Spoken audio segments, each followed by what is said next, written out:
Hello students, today we are continuing our lecture on sound from class 8th science. Today we are taking up question number 6 from the same chapter.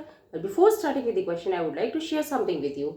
मैंने अपने इस channel पे class 8 के mathematics के सारे chapters के lectures along with all the examples and exercises upload कर दिए हैं. आप जाके देख सकते हैं. Hopefully they are useful to you.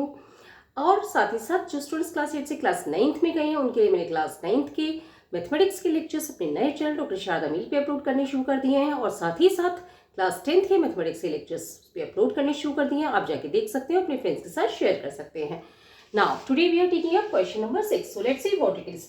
The sound from a mosquito is produced when it vibrates its wings at an average rate of 500 vibrations per second.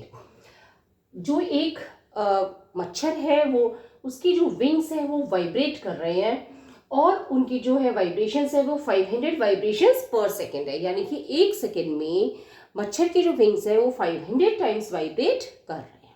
Okay, what is the time period of vibrations. हमें vibrations का time period बताना है. सो जैसे कि previous question में हमने time period निकालना देखा था, सेम वे में हम यहाँ पे भी देखेंगे कि हमें क्या दिया हुआ और हम कैसे टाइम पीरियड निकाल लेंगे. ओके, सो सबसे पहले हमें देखना है कि नंबर ऑफ वाइब्रेशंस पर सेकेंड हमें कितने हैं. नंबर ऑफ वाइब्रेशंस पर सेकेंड हमारे पास है 500. ओके, तो हम यहाँ पे लिख देंगे 500.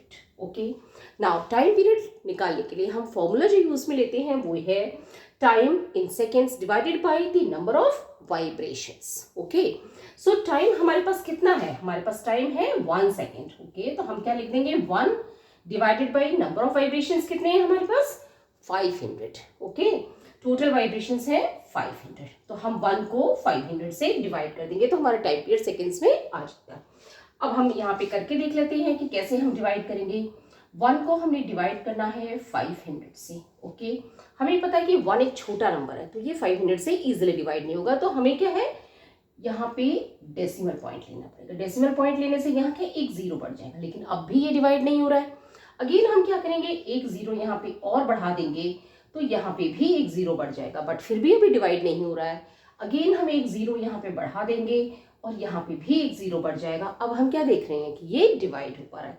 सो 500 2 ज़ा 1000. ओके, सबट्रैक्ट किया तो 0 0 0 1 में से 1 गया 0.